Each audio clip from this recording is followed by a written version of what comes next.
ఇప్పుడు ఒక rocking star లాగా మేము చూస్తున్నాం కానీ వెనకాల ఎన్ని రాక్స్ ఉన్నాయని ఎన్ని గోతులు అన్ని ఉన్నాయి అనేది మీరు చెప్తుంటేనే అర్థమవుతుంది. దూరపు కొండలు నునుపుగా కనిపిస్తాయి, దగ్గరికి వెళ్తేనే దాన్ని నేను ఇంత కష్టపడుతున్నా నాకు ఫలితం రావట్లేదు, నేను ఇంత ట్రై చేస్తున్నా నాకు ఏం రావట్లేదు అని అంటారు. అంటే నాకు అర్థమైంది ఏంటంటే నువ్వు దాన్ని ఎన్ని ప్రపోజల్స్ వచ్చినాయి? ప్రపోజల్సా? సో ఇన్స్టాలో అయితే డైలీ ఒక అమ్మాయి ఇన్స్టాలో మా అక్కతో చాట్ చేసి ఇంటికి వచ్చి తను 3 days మా అక్క వాళ్ళ ఇంట్లో ఉండి తను ఎలా ప్రిపేర్ అయ్యి వచ్చిందేమో తెలియదు కానీ అందరినీ కన్విన్స్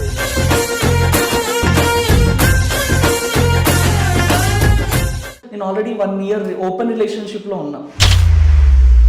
ఆ 1 year ఒక పెళ్ళైతే ఎలాంటి ప్రాబ్లమ్స్ ఫేస్ చేయాలో అలాంటి ప్రాబ్లమ్స్ అన్నీ చూసేసాను.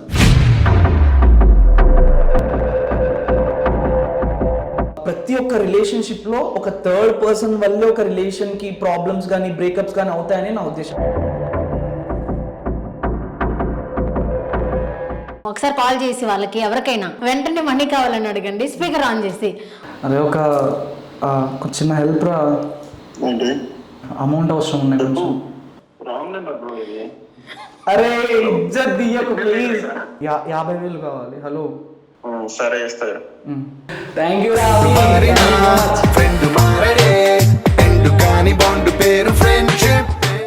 డాన్స్ చేస్తున్నప్పుడు మీరు కానీ లేకపోతే జాను గారు కానీ ఎక్కువ వెంటనే కలిదిరి పడిపోతారంట. 10 మంది డాన్సర్లు ఉంటే 10 మందిలో 10 మంది 10 టేకులు పోగొడితే 10 మందితో 10 టేకులు మళ్ళీ నువ్వు చేయాల్సిందే. మాకు బ్రెత్ అందదు, ఒక్కసారి ఇట్లా కళ్ళకి చీకటి వచ్చేస్తుంది, కళ్ళు తిరిగి పడిపోతాం. మీరు ఎంతమందితో యాక్ట్ చేశారు కదా, కొంచెం ఇబ్బందిగా ఫీల్ అయ్యి యాక్ట్ చేసిన వాళ్ళు ఎవరితో? ఒక ఆపోజిట్ క్యారెక్టర్, ఒక సీనియర్ క్యారెక్టర్. సో మదర్ మీది ఎలా బాండింగ్ ఉంటుంది? మా అమ్మ ఫ్రెండ్ అని చెప్పొచ్చు. మా అమ్మ నన్ను కొడుతుంది. నీ పాదాలకు వల్ల నా అడుగులు సాగాలమ్మా. అందరు ఫాదర్స్ బాండింగ్ చూసినప్పుడు ఎలా ఫీల్ అయ్యారు? అలాంటిది లేదే అనిపిస్తుంది. వాడు ఎలాంటి వాడైనా సరే నన్ను డాడీ అనేటోడు ఉండాలి. ప్రతి ఒక్క ఫ్యామిలీకి ఒక ఫాదర్ ఉండాలి. ఎన్టీఆర్ గారి మూవీలో నుంచి ఒక పాటలో లిరిక్స్ ఉంటాయి, 2 lyrics. ఏ ఊసునే చెప్పినా ఏ పాటనే పాడినా భలే ఉంది మళ్ళీ పాడరా అని మురిసిపోయినా. ప్రతి ఒక్కరు నాన్నని అమ్మని రెస్పెక్ట్ చేయండి, మంచిగా చూసుకోండి.